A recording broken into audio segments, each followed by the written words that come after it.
My name is Gladue, also known as Lunacy. I'm a fancy shell dancer, hip hop dancer, and beadwork artist.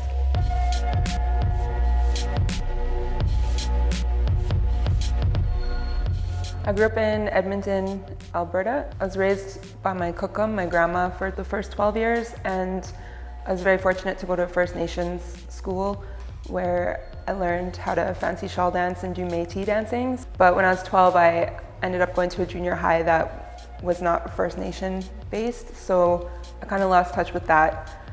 But at the same time, that's when I first saw B-boys and B-girls. There was a huge crew in Edmonton. They were all First Nations B-boys and B-girls.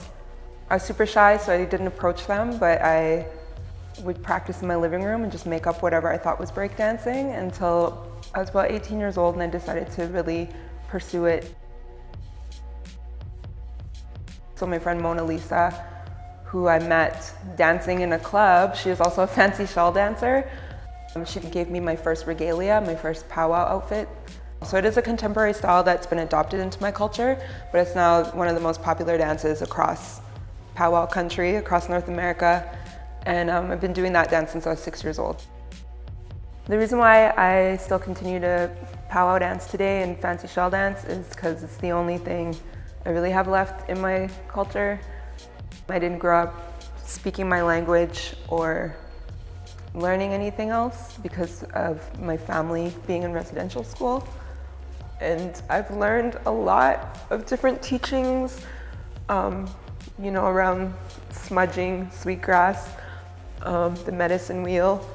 Little things, I guess they're big things, but the only thing I actively have is the fancy shawl dance, so that's why I still do it. My friend Mona Lisa taught me how to bead, and I did it for a few years, tried practicing. I wasn't very good at it, but in 2006, my brother, he died in the care of social services. And for every year around April, I'd be very, very sad. Just to feel productive, I just started beading. I started beading a boombox, and out of the sadness and grieving, I created something really, really beautiful. And it's the anniversary, so that's how I manage now my grief, is by beading. And so, they say you're supposed to bead when you are thinking good thoughts and it's meaningful that way, but for me, I find it's the opposite. I do it to heal. I got into hip hop culture when I started seeing B-boys and B-girls in my city, and they were all First Nations, and it was super inspiring to me because I'm seeing First Nations people doing cool things. Like, I didn't see a lot of that growing up. When I was 18, I just remember being just in a bad situation with myself, drinking and not feeling good about myself, and then I remembered how I wanted to dance and travel the world. Like, that was the dream I had, so I decided to just pursue that and started practicing. I started traveling with the Red Power Squad, like doing shows across Canada and going to youth conferences and stuff like that. Started just sharing my story, and I think it helped a lot with healing and just understanding myself, but it really pushed me with dancing even more. I love teaching, it's my favorite job in the world, so very passionate about people understanding the background and origin stories first, especially even in my First Nation culture. And I don't know if that's just how I'm wired, but that's why I love teaching, and that's how I teach as well, is very history-based, and make sure people understand first before they go into what they're doing. Because a lot of people don't know about hip-hop culture, the history, or even First Nation culture and the history. So I think it's important to educate people on these things, and that's why I love teaching, yeah. So there's actually a lot of similarities between First Nation culture and hip-hop culture, and I think that's why a lot of First Nations people are attracted to the culture.